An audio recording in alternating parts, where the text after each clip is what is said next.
Helo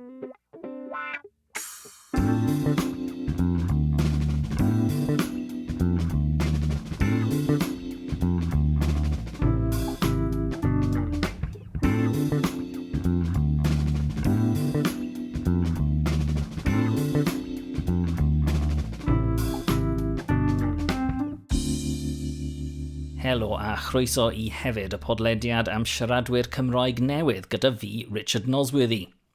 Y tro yma byddwn ni'n mynd nôl i'r archif unwaith eto, gyda chysylltiad Nadoligaidd. Y mis Rhagfyr 2022, clywon ni hanes Barbara a Bernard Gillespie. Symudodd y cwpl o Wolverhampton I ganolbarth Cymru ar ôl iddyn nhw ymddeol. Maen nhw'n byw yn agos at y ffin gyda Loegr. Ers hynny, maen nhw wedi dysgu Cymraeg ac wedi defnyddio'r iaith llawer yn y gymuned. Yn y sgwrs yma, rydyn ni'n trafod eu profiadau o symud I Gymru a dysgu'r iaith, y clybiau cymdeithasol yn eu hardal nhw, a thraddodiad y Plygain yn ystod cyfnod y Nadolig. Mwynhewch y sgwrs.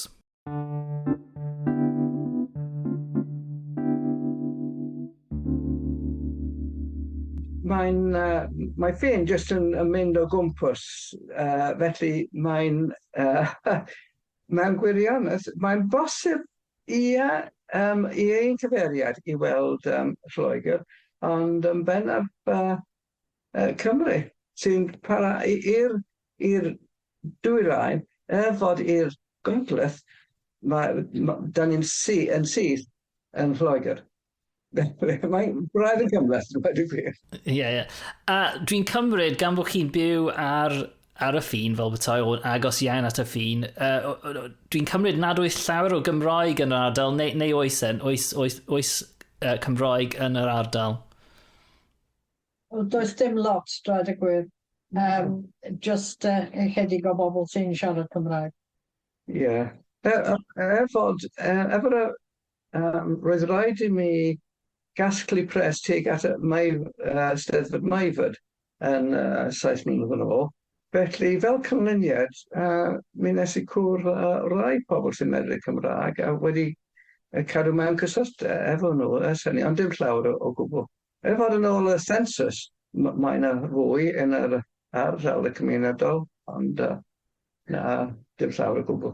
Ond mae'n rhaid I mi dweud bod y bobl lleol, llawer o bobl lleol, mae'n nhw yn meddwl amdanyn nhw eu hunan bod Gymru ydyn nhw. Hyd yn oed ond heb y Gymraeg. Ie.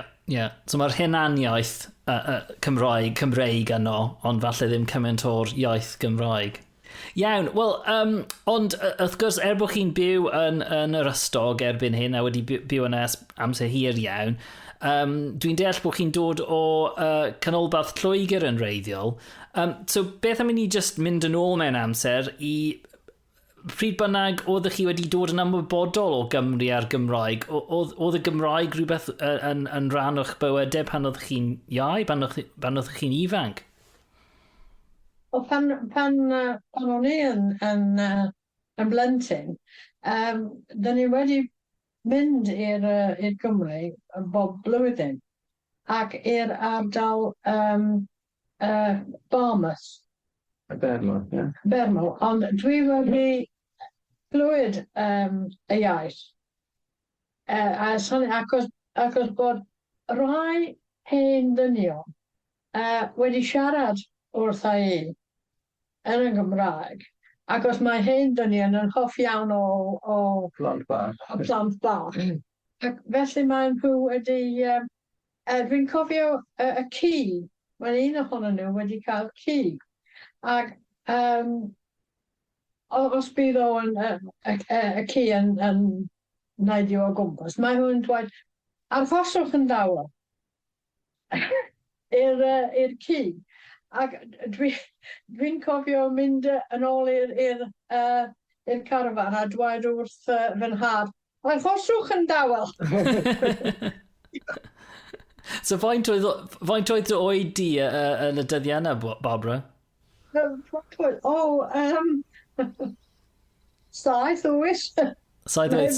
So dwi'n cofio Barbara wedi sgwennu rhywbeth pan roedd ni'n dysgu I sgwennu creadegol yn y Cymraeg, ac wedi disgrifio pan roedd hi'n tair oed yn croesi'r y bont. Na, dim tair oed. Wel, dim rha mwy, ond croesi'r y bont i'r Bermo, ac yn meddwl bod hi wedi cyrraedd gwlad y Telwydd Teg. Dwi'n deall pam, achos mae'n croesi'r y pont yma dros y mawddwyr yn jyst anhygoel I weld o wedi gwir. Dyn ni wedi mynd yn ôl ers hynny, wrth gwrs. Wrth gwrs. A efe yn Wolverhampton oedd chi'n byw cyn symud I Gymru? Ro'n I wedi cael fy ngeni yn Wolverhampton. Roedd Bernard wedi cael ei eni yn... Un o Lerpwl ydw I, o dros Wyddeleg. Okay. Ond yn blentyn, dwi'n cofio pan mi ges I baic am y tro gyntaf pan ro'n i'n 40, ac yr amgen yn arfer oedd trio croesi'r ffin I Gymru.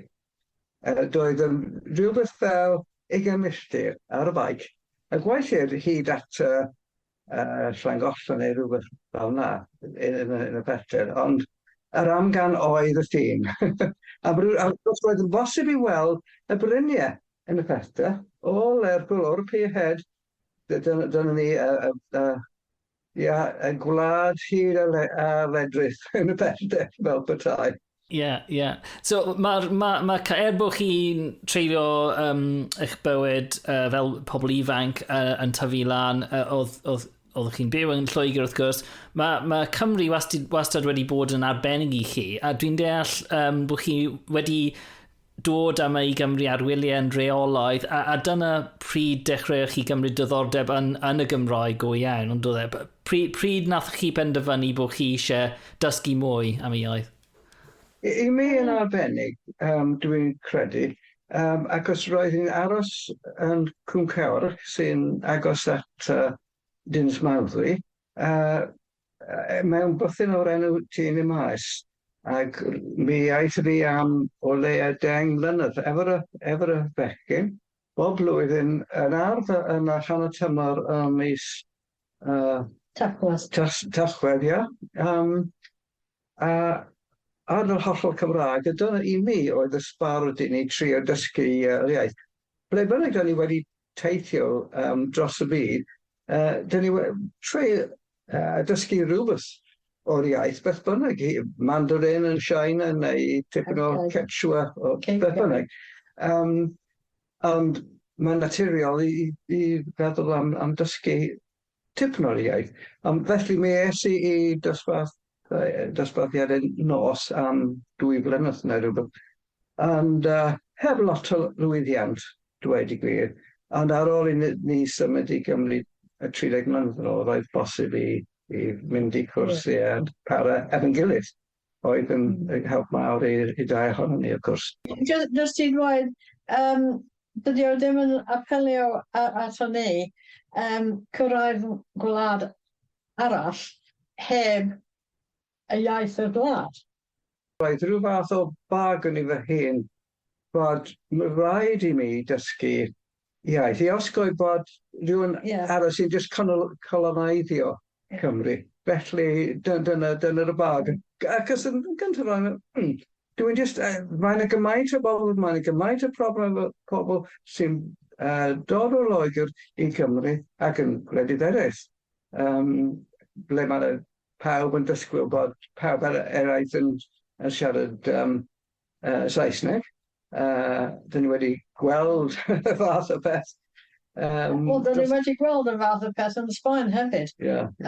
Efo'r ysgolion ar enghraifft.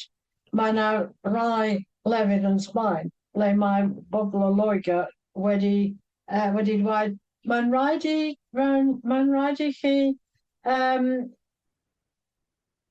cael Saesneg fel iaith yr ysgol. Mae'n argoel yno. Ond hwn carreg, ond dyna oedd y sbard I ni. Ond roeddwn ni'n, lwcus wrth feddwl, mi aeth Barbara I cwrs yn ystod y dydd am tair blynedd I dechrau. Felly pan ar ôl i mi wedi retirio yn gynnar, roedd bosib i dau honni mynd i cwrs efo Gwyneth Price, tutor, wel, tutor gorau yn y byd, yn ein barn ni. Rwan, dyfrw i Comisiwn y Iaith, y cwrs, ond roedd y cwrs just benig o dda, digon intensif. Roeddwn ni'n sort of teimlo'n punch drunk braidd ar ôl dod yn ôl y grygynnag. Ac os y safle yn mor special ar un pryd, jyst i ddysgu, mynd allan yn y lle braf. Felly, efo'n gilydd, da ni wedi gwneud y lefel O, wel, debyg y lefel O. Wedyn ar hynny, y lefel A yn Cymraeg. A dyna oedd y sbad i ni datblygu mwy, ac os roedd rhaid i gwneud rhywbeth. Yn fach o si, y rhywbeth oedd dechrau helpu i gwerfyddoli yn y cylchmaith yn lleol yn y Trallwm. Ond, of course, ar ôl yr arholiad, mi parhaes i efo'r helpu yn un lle jyst i helpu plant datblygu y Cymraeg. A wedyn ar ôl hynny yn yr ysgol Sul y Capel am 5 mlynedd hefyd. A mae gen ni yr un fath o gysylltiad efo'r capel, felly mi fyddai'n canu yn y Plygain yn ystod mis Rhagfyr ag ati. So, lot o pethau fel yna. Pwnc arall, ni wedi gwneud lot o bethau yn defnyddio y Cymraeg. Felly pan nathoch chi symud i Gymru, oeddech chi wedi ymddeol yn barod? Oeddech chi'n gweithio ar amser yna? Dwi wedi ymddeol yn barod. Yeah. Ac os dwi wedi ymddeol yn gynnar acos y salw. Right. Yn fach os dwi wedi ymddeol yn gynnar, 55, ond wedi para rhan amser ers hynny yn Wolverhampton fel dros nos neu efo'r tîm ar y cyfwng yr gwasanaethau cymdeithasol. A dyna be oedd swydd chi, oedd gweithio'r cymdeithasol cyn ymddeol? Ro'n i wedi fancy title. Prif swyddog amddiffyn plant i'r dinas yn Wolverhampton. A be amdano ti, Barbara? Be oedd ti'n neud fel swydd? Athrawes. Athrawes, okay. Yes. Athrawes Ffrangeg. Ffrangeg, dawn, okay. Dwi'n gweld, okay. Ac i ti hefyd, Barbara, mae Bernard di sôn am y proses o ddysgu, a sut oedd hynny i ti pan nes ti symud i Gymru?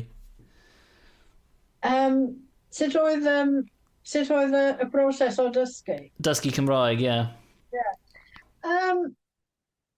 Wel, ro'n i'n meddwl am that. Wel, yn gyntaf, roedd llawer o hwyl. Ac hefyd, llawer o gyfaill-garw. Ac os dyn ni wedi gwneud yn ffrindiau yn ystod y proses, ac mae ffrindiau wedi parhau.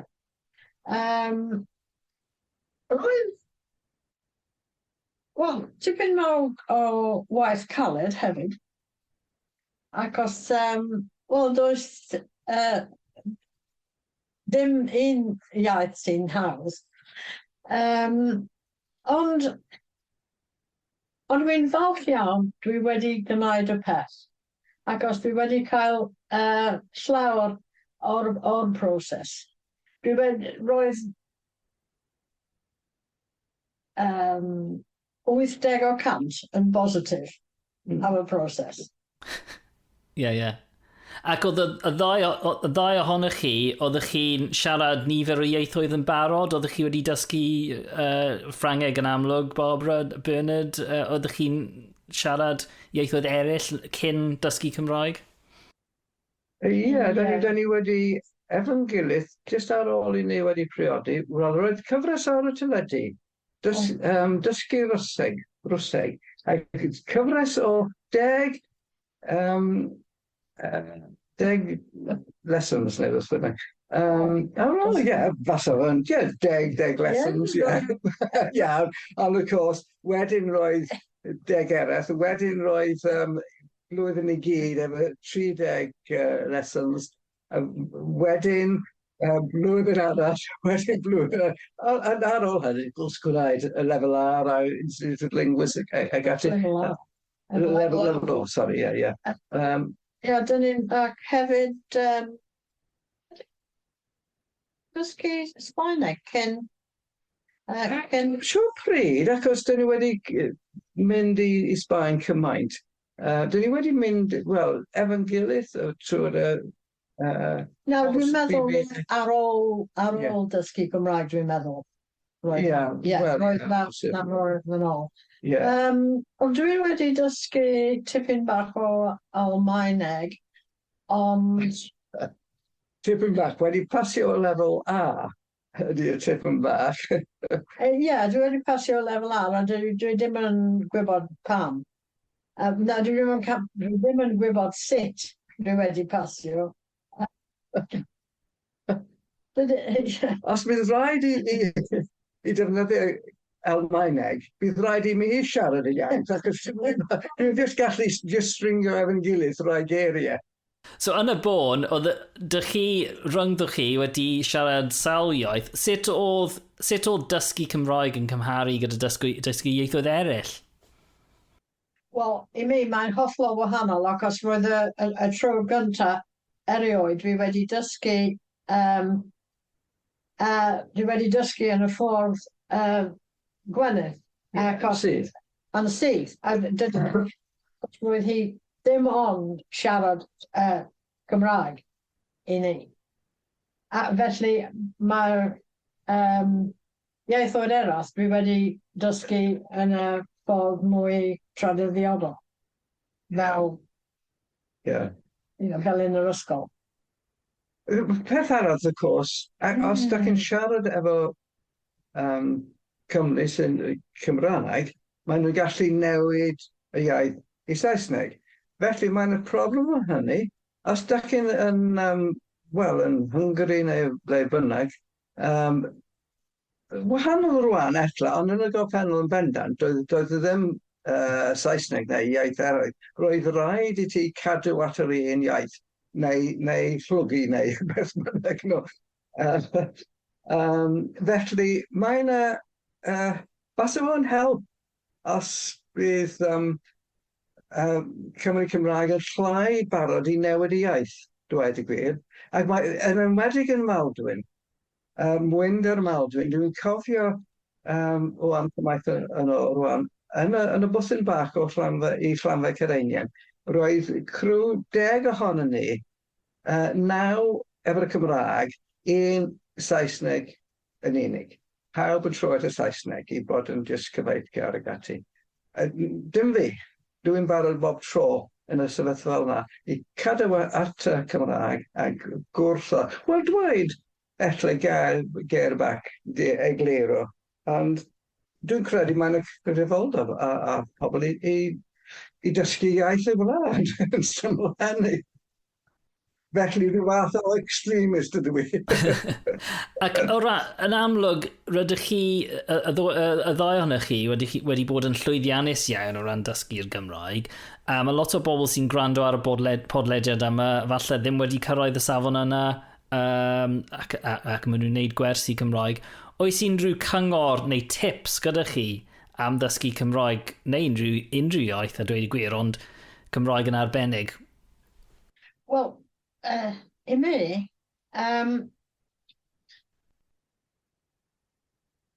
pan ydych chi'n siarad Cymraeg i Gymru Gymraeg, ac ydych chi'n dod at gair ydych chi ddim yn nabod.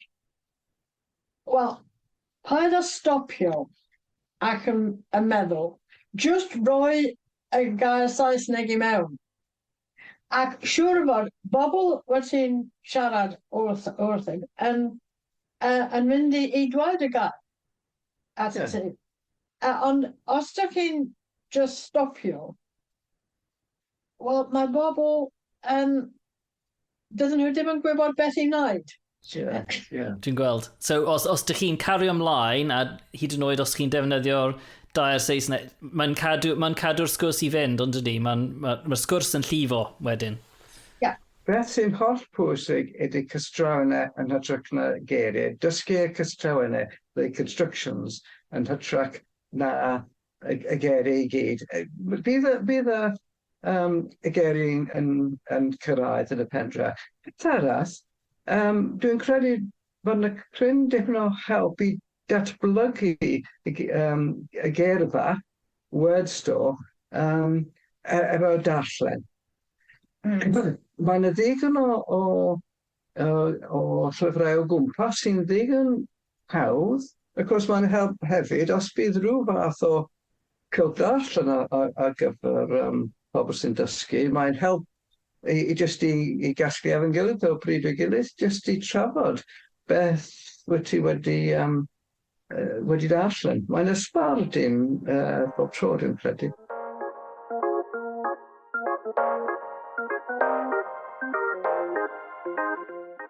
Dwi wedi mynd aelod y Merched y Wawr yn y Dre Newydd.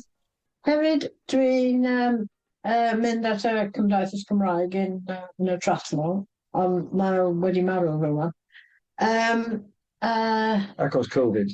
Acos Covid, ie. Ac hefyd roedd yn aelod y cylch darllen yn hen gapel yn Pontrobert. Dyn ni wedi ymuno ar y Cymdeithas Edward Lloyd, a fi sy'n wedi arwain taith i'r cerdd.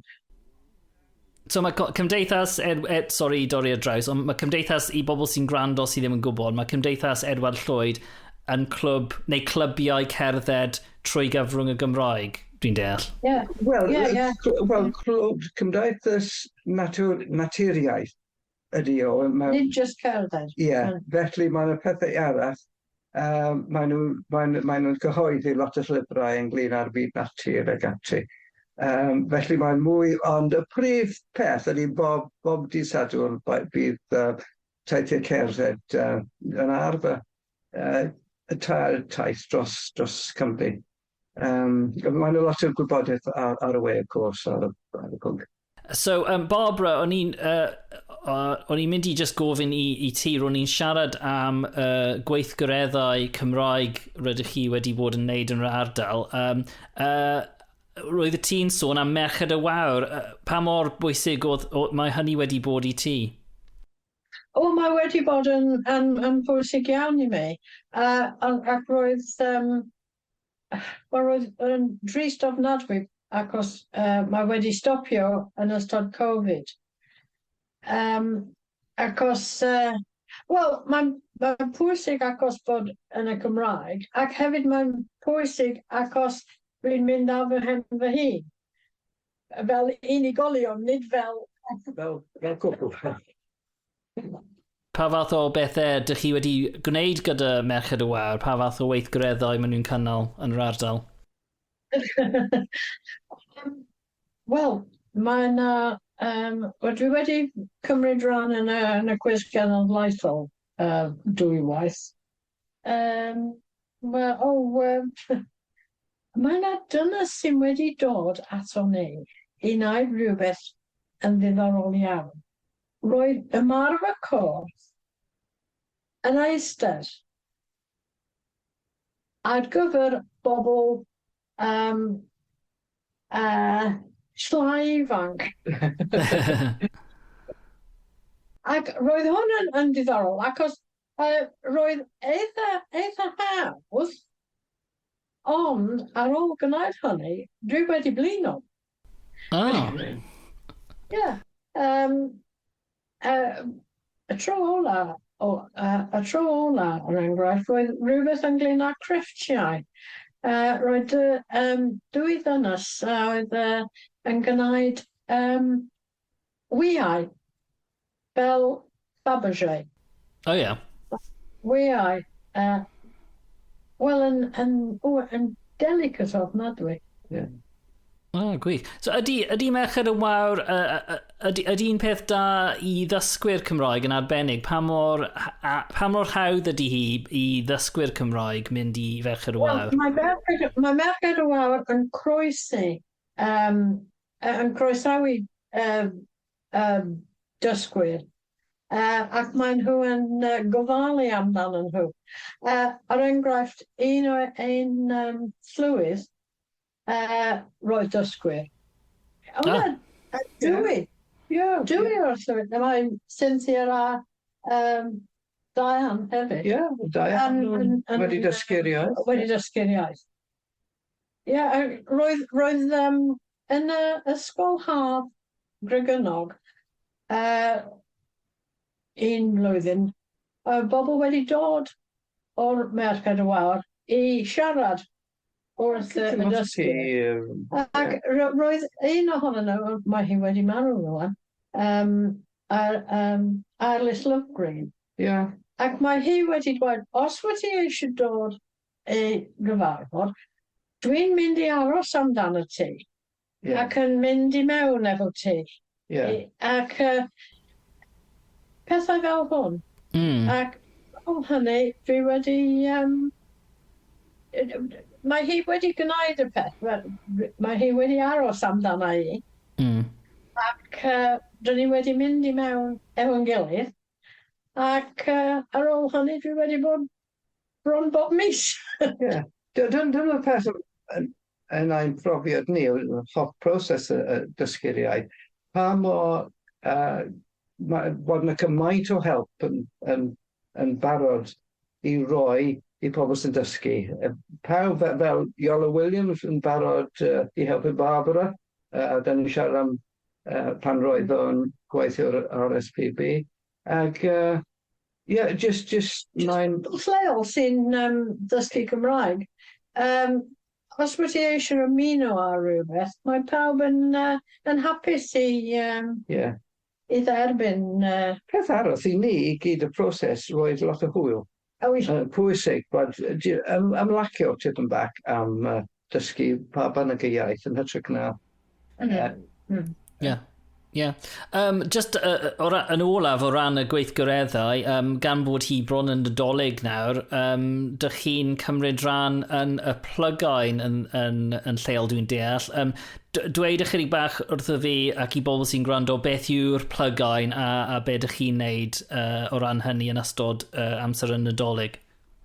Reit, wel, traddodiad Carolau Plygain wedi aros yn Sir Trefaldwyn yn unig blynyddoedd maith, wedi tarddu allan o leia 5 canrif yn ôl, ond rwan mae'r addys o canu heb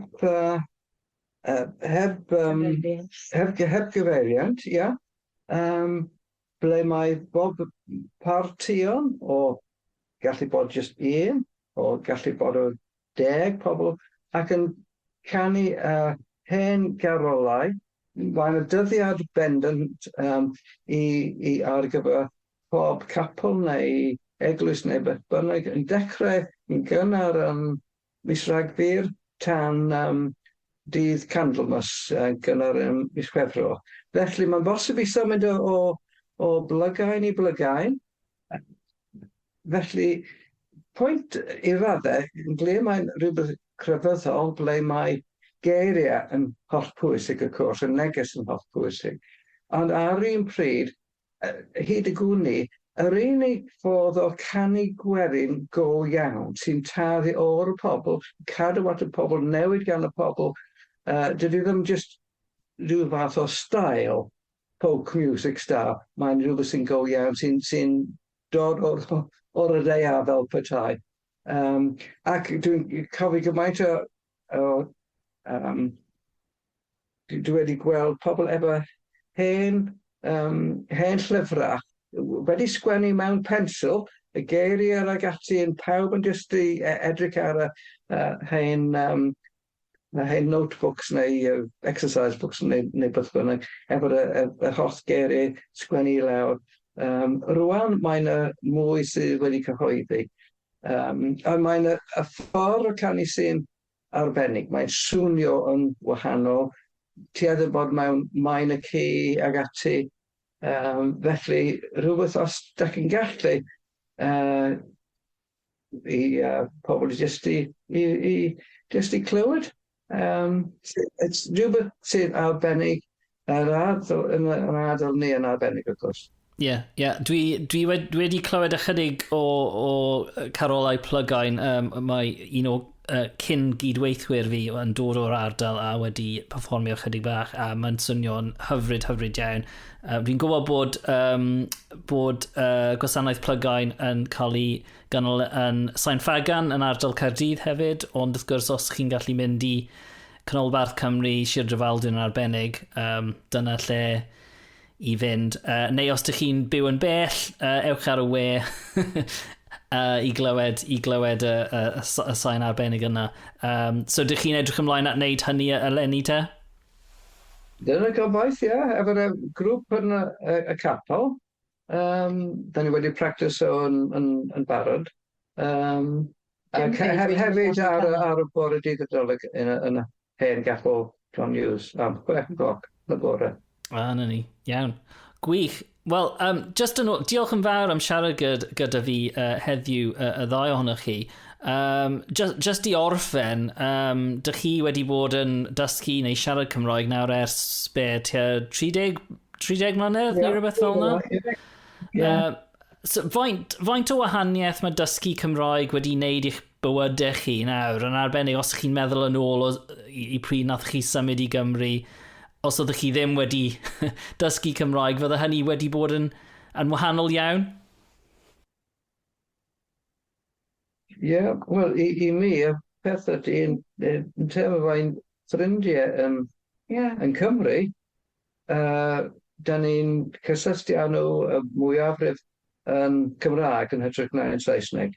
Felly, da ni wedi gwneud gymaint o ffrindiau trwy'r Cymraeg, ac ar un pryd, wrth gwrs, practis o'r Cymraeg, ond dyna'r prif peth. A'n ffrendi sydd, mae'n pobl lleol, dyn nhw ddim yn siarad Cymraeg. Ond ar y wahan i'r eglwys, does ddim pobl da chi'n gallu gael o ffrindiau heb y Cymraeg, dweud y gwir. Yn Cymru. I mi, mae wedi rhoi mwy o ddyfnder i bywyd lleol. Mae'n dimensiwn arall ar ôl dysgu Cymraeg. Dwi'n teimlo yn fwy rhan o'r ardal. Ac ydych chi'n optimistaidd am ddyfodol y Gymraeg yn yr ardal? Neu yng Nghymru yn gyffredinol? Dydw i ddim erioed yn optimistaidd. Anas da, dweud i fesu'n trist ofnadwy y ffaith bod fod mae mwy o bobl sy'n medru Cymraeg, mae cymunedau hollol Cymraeg yn crybachu ac yn crybachu. A does ddim digon cael ei gwneud gan y Llywodraeth i arbed. Felly, dim gwaith mor pwysig yn ardal fel yn fan hyn. Fod, of course, un peth sy'n da ydy bod yr enghraifft ysgolion yn ymestyn. Mae Ysgol Cymraeg y Trallwm rwan yn ddangos yn llwyddiannus iawn. Ond Mae bobl ifanc sy'n... Ie, wel... Mae'n mewn benwyl o bobl ifanc ar hyn o y pêl-droed bydd y peth. Ie, pêl-droed. Pwysig, dwi'n credu. Mae'n effaith ar y iaith a huniaeth Cymru mor pwysig. Ac y delwedd dros y byd, of course. Felly, da ni wedi gwneud pethau hybu y Cymraeg. Bydd y pêl-droed yn y pen draw gwneud lot o les i'r iaith. Wel, diolch yn fawr unwaith eto i Bernard a Barbara am y sgwrs yna, a diolch i chi am rando hefyd. Beth am adael adolygiad a sgôr ar eich app podlediadau, a dweud wrth eich ffrindiau. Byddwn ni'n gwerthfawrogi eich cefnogaeth mwyn cyrraedd mwy o bobl. Tan y tro nesaf, hwyl fawr, Nadolig llawen, a blwyddyn newydd dda.